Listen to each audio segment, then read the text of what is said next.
మాజీ ముఖ్యమంత్రి శ్రీ కేసీఆర్ గారి పరిపాలన కాలంలో సంక్షేమము అభివృద్ధి ఎలా ఉంది అని అడిగినప్పుడు బాగుందన్న వాళ్ళు 56.20 ఉన్నారు, బాగలేదన్న వాళ్ళు 29.30 ఉన్నారు, తెలియదు అని చెప్పిన వాళ్ళు 14.5% ఉన్నారు.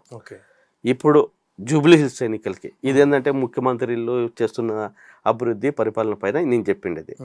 ఇప్పుడు జూబ్లీ హిల్స్ రాబోయే జూబ్లీ హిల్స్ ఉప ఎన్నికల సందర్భంగా పార్టీల వారిగా ప్రజాభిప్రాయం ఎలా ఉందని మీరు డిస్క్లోజ్ చేస్తున్నాను. ఇక్కడ ఏమవుతుందంటే కాంగ్రెస్ ప్లస్ ఎంఐఎం, ఇక్కడ ఎంఐఎం అనేది పక్కన పెట్టేసండి. ఎంఐఎం ఏంటంటే గోడ మీద పిల్లి మా దృష్టిలో, అంటే మేము ఆర్గనైజేషన్గా వాళ్ళు ఈరోజు బీఆర్ఎస్ గెలిచిందంటే మా సపోర్ట్ వాళ్ళనే అంటారు, రేపొద్దున కాంగ్రెస్ గెలిచిందంటే మా వాళ్ళనే అంటారు.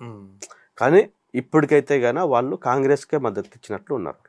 ఎందుకంటే వాళ్ళిద్దరూ అలియన్స్ ఉంది కాబట్టి కాంగ్రెస్కే. వాళ్ళిద్దరూ కలిసినా కూడా 38.90 మాత్రం వస్తుంది, బీఆర్ఎస్కి 42.1% వస్తుంది, బీజేపీకి 16.10% వస్తుంది, ఇతరులు 2.9% ఉన్నారు.